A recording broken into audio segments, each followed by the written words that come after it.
Hello, it is 12 noon in Madrid. It's 6 a.m. in New Jersey. I'm Monita Rajpal. And I'm Zain. Verjee. You're watching CNN, the world's news leader, and this is World One, live from London. Syria's President Bashar al-Assad says his military campaign against pro-democracy demonstrators has stopped. According to the United Nations, he made the statement in a phone call with its Secretary General, Ban Ki-moon. It comes as the UN Security Council prepares later today to discuss the 5-month-long crisis in Syria.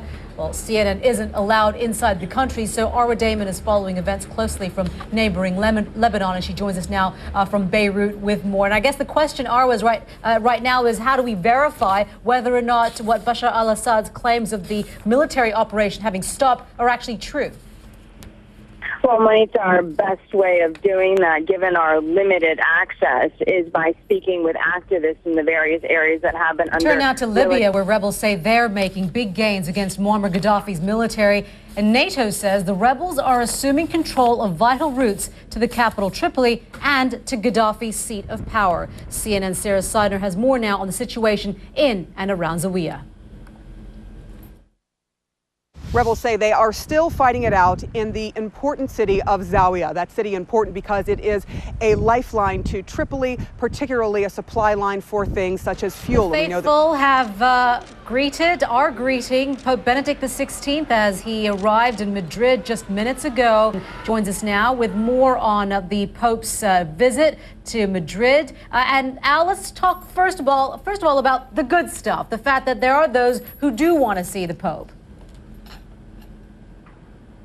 Well, quite a few, Monita. Now, this is the Pope's second trip to Spain in just less than a year. The interesting thing is, for those, there's some statistics that will suggest that those that are under 25 years old are facing some 45% unemployment rate, and that has got a lot of people really upset right now that the Pope is coming at a time when the country is experiencing a very, very difficult economic climate. What are you hearing about that? Monita, well, everybody's been hearing about that because the critics of the cost of the Pope's trip, they say they're not against the Pope or the Catholic religion, but they say... Al Goodman there in Madrid, thank you so much. I wonder which cabin he was in, first class or economy. Well, it's a divisive issue across the U.S. today, gay marriage and whether it should be made legal. But a prominent Republican took objection to being asked about the subject and stormed off TV. Tea Party favorite Christine O'Donnell was appearing on CNN's show Piers Morgan tonight to talk about her book, but she refused to be drawn into the gay marriage debate. I'm just asking you questions based on your own public statements and now what you've written in your own book. It's hardly rude to ask you that, surely. Well, you can watch the full interview on, well, what you can see of the interview on Piers Morgan tonight, right here on CNN, coming up in just about a half an hour. You're watching World One live from London. Rebels say they hope to take over the country in a matter of weeks. But then what? To talk about what a post-Gaddafi Libya would look like, we're joined by North African analyst Saad Jabbar, who helped negotiate the Lockerbie bombers' release from a British prison. He joins us now here in the studio. Sir, thank you very much for being with us. What happens now in the sense that the rebels, if their claims are indeed true, what could potentially happen to Mr. Gaddafi? I think Mr. Gaddafi is finished. It's a matter of when and how his fate will end up. What's the most likely scenario?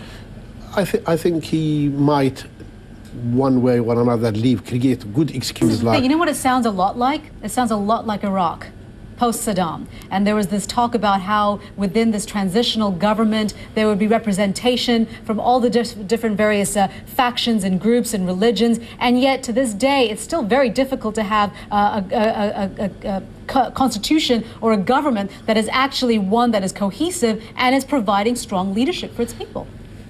Libya is lucky. It hasn't got so many religions or ethnicities. A row is escalating in the UK over the sentences handed down to two men accused of using Facebook to try to incite rioting. Some say their 4-year jail terms are just too harsh. CNN's Atika Schubert is following the story. She joins us now in our London newsroom with more on that. Atika.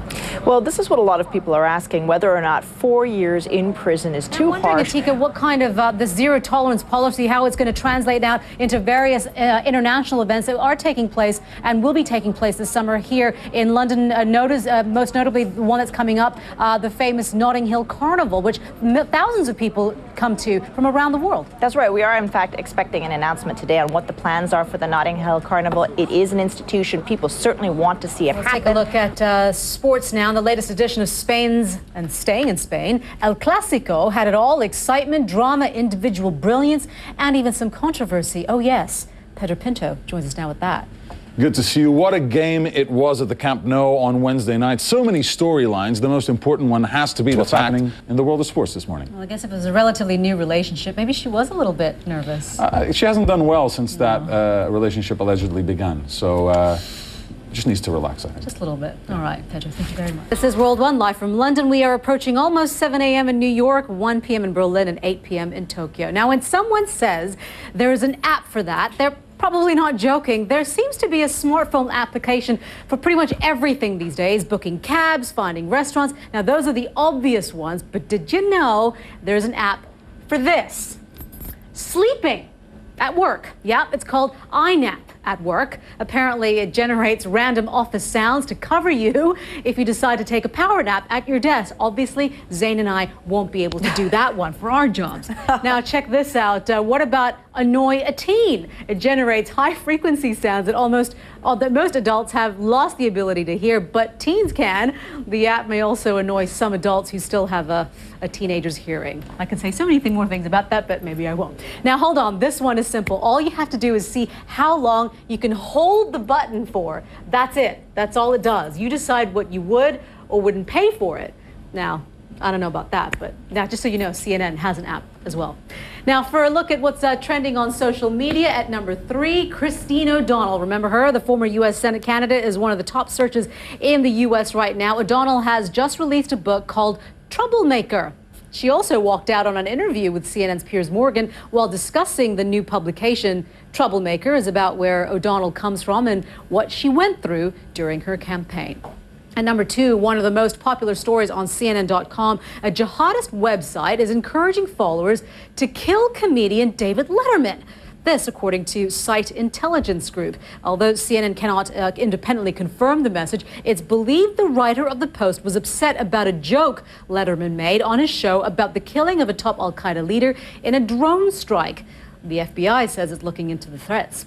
And at number 1, vacation in space. Zain, you listening? Well, the idea may not be far off. Orbital Technologies has released images of a commercial space station it plans to build and launch. Now, the Russian company says the station will be used as a destination for space tourism, so essentially a space hotel. It'll also be a backup for crew at the International Space Station. Now, I'm not sure about room service, though, Zain. I wouldn't be complaining with a view like that, Monita. That's true. Don't say anything. You're watching World One, live from London. I'm Zain Verjee. I'm Monita Rajpal. We thank you for joining us. We'll update you on the news headlines at the top of the hour, right here on CNN.